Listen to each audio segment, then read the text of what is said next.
सन Nelly है छौड़ा डली है रंगवा प्यार से। आसो के होली में ना डलवई बहु भतर से, अरे आसो के फगुआ में ना डलवई बहु भतर से।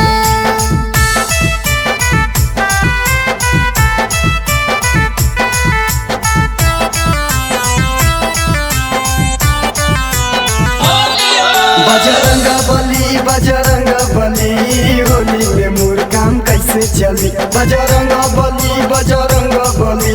होली में मोर काम कैसे चली। होली में मोर काम कैसे चली। होली में मोर काम कैसे चली। बजरंग बली होली में मोर काम कैसे चली। कावन मजबूरी है कौ भतरा ढेर दूरी हो को लगा हो कि डाले पर दउआ बारी विचार से। और टेना सन नैली है छौड़ा डली है रंगवा प्यार से। आसो के होली में ना डलवई बहु भतर से, अरे आसो के फगुआ में ना डलवई बहु भतर से। हे रे टेंशन न ली हो।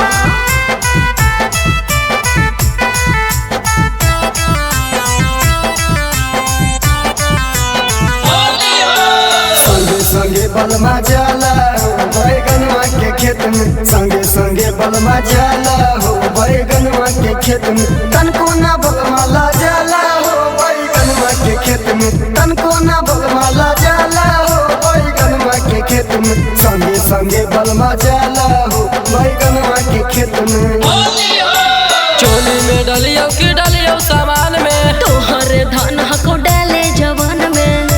के अस्टर वाला कौ डाला तऊ घर के है गे। अभिषेक आवार वाला गौ डाला तऊ घर के।